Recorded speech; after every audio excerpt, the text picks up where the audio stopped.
السلام عليكم ورحمة الله تعالى وبركاته. معكم المهندس جلال شريف من على قناتي على اليوتيوب. الليلة عندنا عربية الريو دي ما بتدور على حسب شكوى الزبون. جينا فحصنا بالكمبيوتر، لقينا انه جهاز الفحص ما بيقدر يخش الكمبيوتر الرئيسي. راجعنا الخطوط بتاعت الكامبس لحد الكمبيوتر واصلة. قلنا يمكن الخطوط الرئيسية اللي هي اللي بتمد الكمبيوتر بالنار ل 12 فولت يمكن تكون ما واصلة. فطلعنا المخطط عشان نشوف الثلاثة خطوط الرئيسية بتاعت الكمبيوتر اللي هي اللايف لاين والباور لاين والويك اب لاين، عشان نتأكد انها واصلات ولا لا ونشوف الأراضي بتاعتها. فلقينا الخط الرئيسي بتاع النار ما جاي، الخط بتاع النار بيجي مع السويتش واصل، الخط بتاع الويك اب واصل، يعني باعتبار اللايف لاين ما جاي للكمبيوتر، في الكمبيوتر ما شغال. اللايف لاين ده بيجي من الوحدة بتاعت علبة الفيوزات الخارجية. فكينا علبة الفيوزات الخارجية، فيها علبة بتاعت فيوزات داخلية. فكينا العلبة لقيناها شاربة موية كتير، حاولنا ننظفها برضو ما ظبط. انا هوريها لكم بعد النظافة، يعني قبل النظافة كانت أسوأ من كده، اوريكم لها حاليا بعد النظافة برضو نفس المشكلة، فخطوطها ضاربة.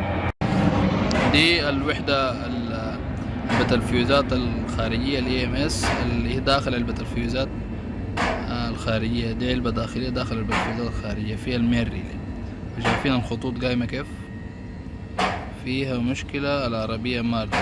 حاولنا ننظفها، حاولنا نساعدها، برضو نفس الحالة. فاحتمال هحتاج انها اغيرها عشان الامور تظبط. المقاومات بتاعتها ما ضربة، لكن الخطوط بتاعت الريلي ده ما واصلة. كذلك هنا برضو الخط ده زي ما واضح عندكم هنا.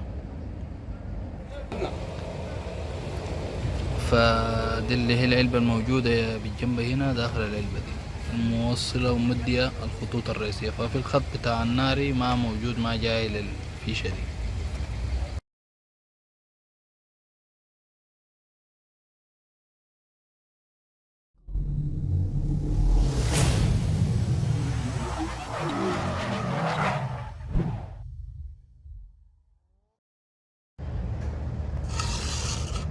ده طبعا الكمبيوتر بتاع الريو بعد ما فكيته من جوا. شايفين ريو اثر بتاع حريق كيف، وهو ثم تاني شكله اتفك قبل كده، عاملين له زي لصاك هنا، وفيه الكفر ذاته فيه حتة بتاعت حريق شايفينها واضحة.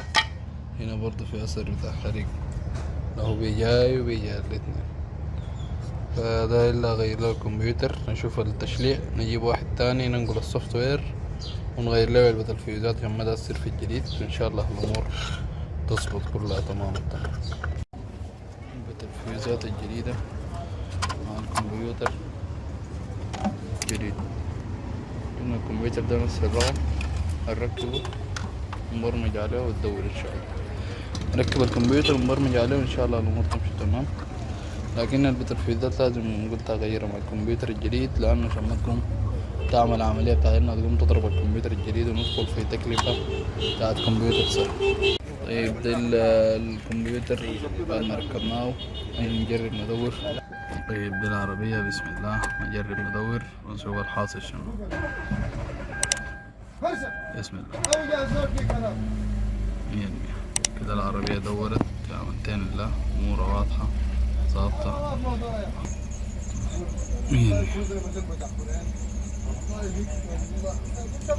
نفحص نشوف لمبة التشيك دي من شنو. ان شاء الله الامور تمام، لكن الحمد لله انها دورت.